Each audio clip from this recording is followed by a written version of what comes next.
মুসলমানদের জন্য যাকাত ফরজ করে দিয়েছেন 8টি খাতের উপর, যার উপর যাকাত ফরজ। 8টি খাতের মধ্যে যাকাতকে ব্যয় করা বা প্রদান করার নির্দেশ দিয়েছেন। ইন্নামা সাদাকাতু লিল ফুকারা, 1 নম্বর হলো ফকির, ওয়াল মাসাকিন, 2 নম্বর হলো মিসকিন, ওয়াল আমিলিনা আলাইহা, 3 নম্বর হলো যাকাত প্রদানকারী ব্যক্তি, যাকাত আদায়কারী কর্মচারী। ওয়াল মুআল্লাফাতি কুলুবুহুম, অমুসলিমদের ইসলামের প্রতি আকৃষ্ট করার জন্য যাকাত প্রদান, যাকাতের টাকা থেকে প্রদান করা যেতে পারে। অবির রিকাব ওয়াল গারিমিন আলাইহা ওফি সাবিলিল্লাহ, ঋণগ্রস্ত ব্যক্তি, অমুসলিমদের ঋণগ্রস্ত ব্যক্তিদেরকে যাকাত প্রদান করা যাবে।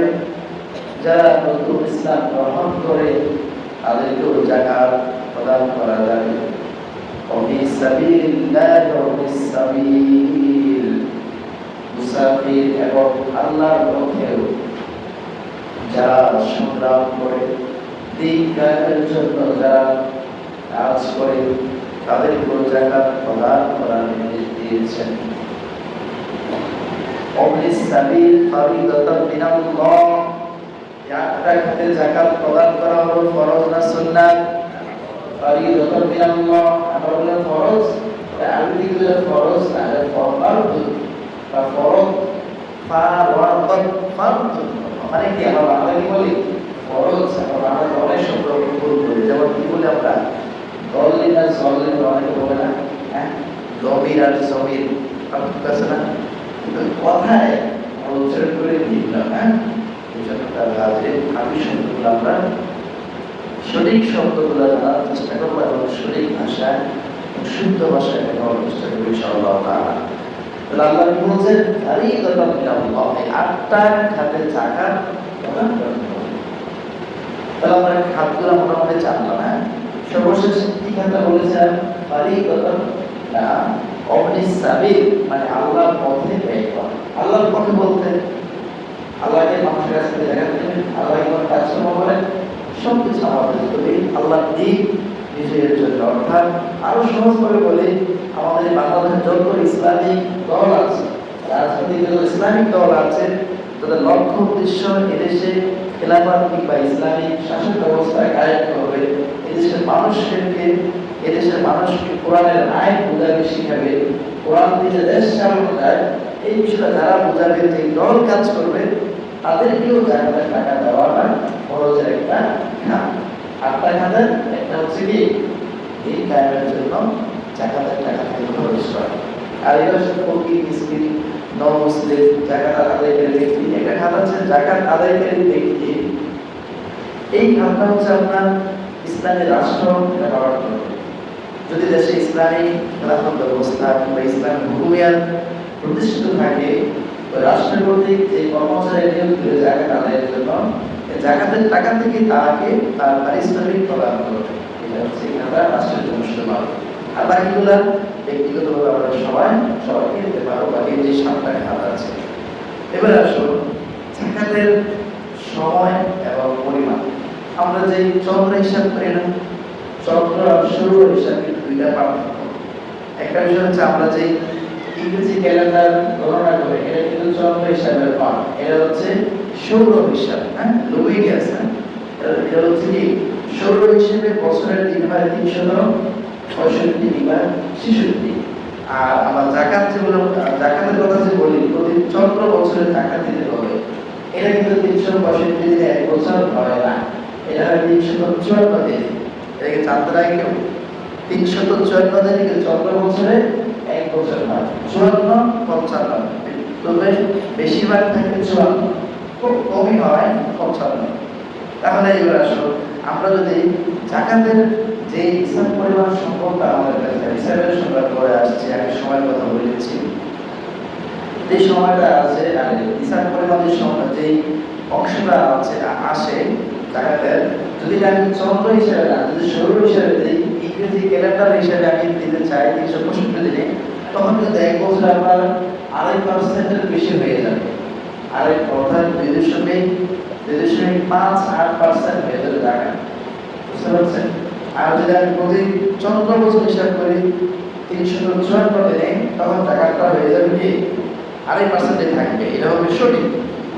যদি আমি কি ইংরেজি ক্যালেন্ডারে করে হিসাব করে টাকাটা দিই 365 দিনের, তখন কিন্তু আমার টাকাটা যদি আমি 2.58% না দিই, তখন কিন্তু আমার টাকাটা পরিপূর্ণ হবে না। এজন্য আমাকে কি করতে হবে? চন্দ্র হিসেবে 2.5% দিতে হবে 354 দিনের মধ্যে হিসাব করে। এবার আসুন পরিমাণটা, হিসাব পরিমাণ কি? হিসাব পরিমাণ হলো দুইটা ভাবে হয়ে থাকে, একটা হচ্ছে সোনা এবং রূপা। সোনা হিসেবে যদি আমরা দিই টাকাটা, তখন ধরতে হবে 7.5 তোলা।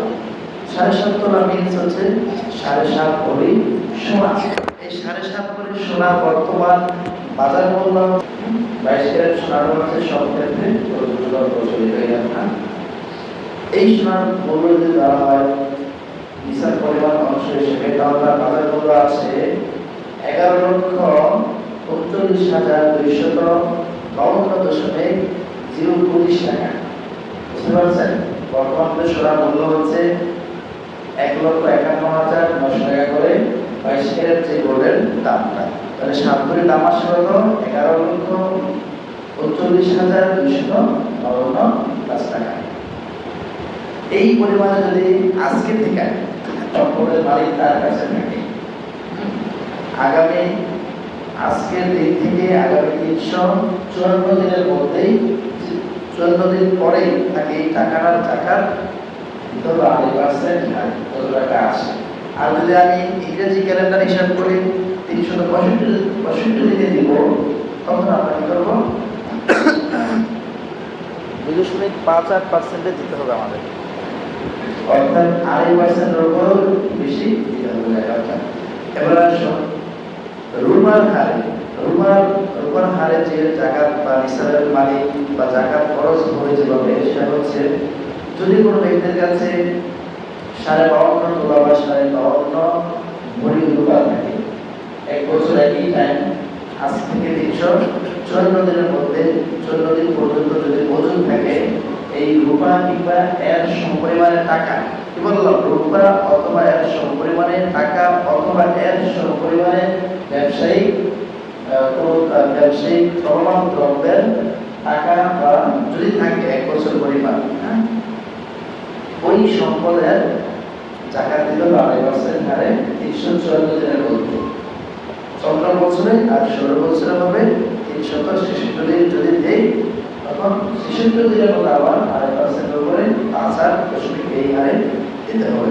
এবার আসুন রূপার যে দামটা, রূপার বর্তমান যে 22 ক্যারেটের মূল্য হচ্ছে 2,577 টাকা ভরি রূপা। আর কত থাকতে হবে? 52.5 ভরি রূপা যদি 1 বছর কারোর কাছে গচ্ছিত থাকে, অথবা এই রূপার সমপরিমাণ সম্পদ থাকে, 1 বছর পরে তার জাকাত দিতে হবে 2.5% হারে। তখন যে এই 52.5 রুপি আর ভরি রূপার দাম হয়ে থাকে 1 বছর পরে বর্তমান বাজার মূল্য হয়ে থাকে 1,35,331 টাকা।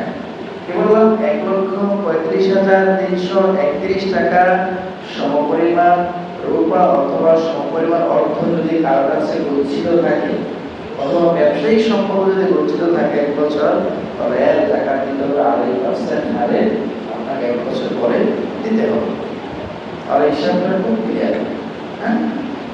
একটা বিষয় খেয়াল রাখবেন, 354 দিন আর 366 দিন। চন্দ্র বছরে 354 দিন 1 বছর, আর সৌর বছরে যে ইংরেজি ক্যালেন্ডার আছে, যদি পশ্চিমারা এটা অনেক আশা করে বলছে 28 ফেব্রুয়ারি দিয়েছে, 31 মার্চ দিয়েছে, এটা সবই তাদের একটি চক্রান্ত, আর কিছু না।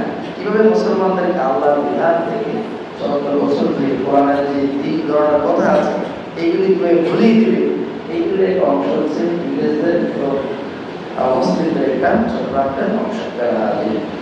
এই জন্য এইখানে আমাদেরকে জাকাত করা করতে হবে। এবার আসুন, অনেকে বলেন আমাদের ঘরে যে সোনাও আছে, রূপাও আছে, স্বর্ণ কি জাকাতের পরিমাণ হয় নাই, টাকা দেওয়ার মতো অবস্থান বা 7.5 ভরি পরিমাণ নেই, এবং রূপও 5.5 রূপে আর ভরির মতো নেই। এখন কি করা? যদি বিশ্বের সকল মুখাবিদরা একমত হয়েছে যে সমন্বিত যে রূপার পরিমাণ সম্পদ যদি করে থাকে, অর্থ এবং সোনা রূপা সব মিলিয়ে যদি রূপার পরিমাণ আপনার সম্পদ হয়, তখন তার জন্য জাকাত ফরজ। তার জন্য জাকাত দেওয়ার আবশ্যক হয়ে পড়ে। আর কারোর কাছে যদি শুধুমাত্র সোনা আছে, রূপা নেই, তো সেই স্বর্ণটা 7.5 ভরির নিচে কোনো তার উপর জাকাত ফরজ হবে না। আর যদি সোনা আর তার কাছে রূপা আছে, স্বর্ণ নাই, কিন্তু আপনার যে রূপাটা আছে 50 ভরির উপরে বা 52.5 ভরির নিচে, তার উপর জাকাত ফরজ হবে। কিন্তু দুইটা আছে, হ্যাঁ, কোনোটাই কিন্তু, আর দুইটার মূল্য যদি আপনার ওই রূপার 52.5 ভরির উপরে হয়, তখন তার উপর জাকাত ফরজ।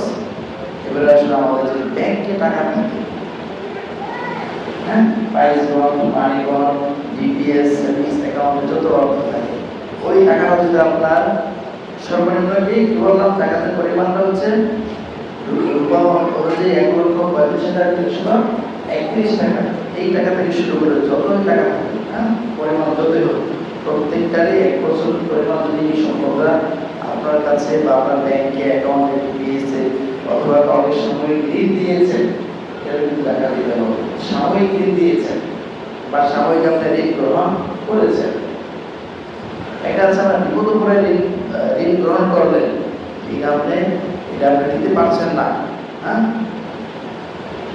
এই ঋণটা আবার অন্যের টাকা দিয়ে এটা পরিশোধ করা যাবে, এই গ্রস্ত ব্যক্তি। আচ্ছা, এটা বেশি করে আসে। তাহলে এবার আমরা করলাম লাস্টে সোনা রূপা ওইটার জাকাত দিতে হবে। যদি একসাথে দুইটা মিলে একটা পরিমাণ হয়, তখন এটার জাকাত দিতে হবে। 3 নম্বর পয়েন্ট হচ্ছে স্ত্রীদের, আমাদের বয়সে সোনা থাকে না, কিছু সম্পদের মালিক থেকে স্ত্রী একান্ত হবে, অথবা নারীরা সম্পদের মালিক থেকে। আসলে অনেক মনে করে তার সোনা থাকে অনেক, 5 ভরি, 7 ভরি, 10 ভরিও থাকে না অনেক। বিশেষ করে বিদেশিদের নারীরা আছে, তাদের সোনা অনেক থাকে না, তখন তারা ইনকাম করে না অনেকে, কিন্তু সোনার মালিক, কিন্তু সেই মালিকানা সে নিজে হয়ে থাকে, এটা জাকাত খরচ হবে। প্রয়োজনে তার সেই সোনার কিছু অংশ বিক্রি করে হলেও তাকে জাকাত দিতে হবে। হুজুর আমি ইনকাম করি না, বা আমাদের সোনাগুলো অনেক দিয়েছে, যেহেতু মালিকানা আপনি, প্রয়োজনে সোনার কিছু বিক্রি করে হলেও জাকাত আদায় করতে হবে। মাসলা ক্লিয়ার? এবারে আসো আমরা যেই আমাদের জীবনে যে ব্যবসা বাণিজ্য করি না, এই ব্যবসা বাণিজ্যের কিছু চলমান অর্থনৈতিক লেনদেন থাকে। এই লেনদেনগুলা অনেক অনেক চলমান যে লেনদেনগুলো থাকে বা ঋণ থাকে, এই ঋণগুলোর মধ্যে কিন্তু অনেকে কনফিউশন করে টাকা দিয়ে বলে দিব। ঋণ হচ্ছে 3 ধরনের। 1 নম্বর হচ্ছে আপনার চুক্তিভিত্তিক ঋণ, সাময়িক ঋণ। যেরকম আমি 1 লক্ষ টাকা ধার নিয়েছি অমুকের কাছ থেকে, এটা আগামী মাসে পরিশোধ করে দিতেই হবে, তখন ওই টাকাটা তার টাকাটার যে সম্পূর্ণ হিসাব পরিমাণ অংশ থেকে এটা পাওয়া যাবে, ওই টাকাটা দিতে হবে। 1। 2 নম্বর যে ঋণটা কিস্তিভিত্তিক যে ঋণ আছে, কিস্তিভিত্তিক যে আমরা ঋণ নিয়ে যারা ব্যবসা বাণিজ্য করি, অথবা বিভিন্ন কাজে কিস্তিভিত্তিক যে ঋণে নট শোধ, শোধ বলতে শোধ দেখে যে কিস্তিভিত্তিক যে ঋণ আছে, সেই ঋণগুলি যেই টাকাটা আপনি পরিশোধ করে দিয়েছেন, আর যেই টাকাটা আপনার কাছে গচ্ছিত আছে, ওই টাকাটা জাকাতের সাথে যুক্ত হবে, আর যেই টাকা ঋণ পরিশোধ করে দিয়েছেন ওটা পাওয়া যাবে। আরেকটা ঋণ হচ্ছে আপনার ব্যবসায়িক জীবনকে আর উন্নত জীবনযাপনের জন্য আমরা যে লাক্সারিয়াস জীবনযাপন করার জন্য ঋণ করে থাকি। মনে করেন আমার একটি ঘর আছে, হ্যাঁ, আমি একটি বিল্ডিং দিলাম ঋণ করে, কিন্তু এটা কিন্তু আপনি বিগত করে এইটা করেন না, এইটার জায়গাটা বাকি দিতে হবে। মনে করেন আপনার একটি বাহন নেন, মোটরসাইকেল ক্রয় করেছেন, জাকাতের যে রিসার্ভ পরিমাণ অংশের সাথে ওই লাক্সারিয়াস অর্থাৎ বিলাসবহুলতার জন্য আপনি যে পণ্যটা ক্রয় করেছেন, এই পণ্যের মূল্যটা আপনার হিসাবের সাথে এটাও জাকাত দিতে হবে। যদি না আপনি আপনি নতুন করে কিনতেন কোনো কিছু, ঋণ নিতেন, সেটা টাকা দিয়ে বাঁচান। আমাদের প্রয়োজনে উন্নত জীবনযাপনের জন্য যে ঋণ আমরা নিয়ে থাকি, সুন্দর একটি বাড়ি ক্রয়ের জন্য, একটু জমি ক্রয় করার জন্য, এই জমি ক্রয় করে কিন্তু আমরা জায়গা থেকে টাকা পাবেন না। বুঝতে পারছেন? এক কথা, যত সম্পদ আমরা ক্রয় করবো জীবনযাপনের জন্য, উন্নত জীবনযাপনের জন্য, এই ঋণের টাকাটা হিসাবের সাথে যুক্ত হবে। আবার অর্থাৎ এও জাকাত, এই টাকাটাও জাকাত আমাদেরকে দিতে হবে। টাকা আছে, আল্লাহ আমাদেরকে এই জাকাতের বিষয়ে আমরা বুঝার জন্য তার সকলে বলে আমিন। তবে জাকাতের বিষয়ে একটা কথা হলো, আমরা যে জাকাত আমাদের যেভাবে আদায় করি, প্রদান করবো, এমনভাবে প্রদান করবো যাকে জাকাত দিব সে যেন পরের বছর আর জাকাত না খাওয়া লাগে, এমনভাবে আমরা জাকাত দিব সেজন্য সারা জীবনে যেন জাকাত মতো জীবনযাপন করতে পারে। যেটা কাপড়, এই যে করলা, জিলাপি ইত্যাদি হাজির দিয়ে জাকাতের আদায় হবে না। এই সমস্ত জাকাত আমরা যেভাবে জাকাত যত বছর দিব আরো সারা জীবন সে জাকাত খেয়ে যাবে, কেমন পর্যন্ত সমাজ থেকে দাঁড়িয়ে মানুষ আর কখনো মুক্ত হবে না। তো একটাই মেসেজ, জাকাত এমন ভাবে দিব, যাকে একবার দেব তাকে তো আর জাকাত দেওয়া না লাগে। আল্লাহ আমাদের এই জাকাত দান করুন। আমিন। আসসালামু আলাইকুম ওয়া রাহমাতুল্লাহি ওয়া বারাকাতুহু।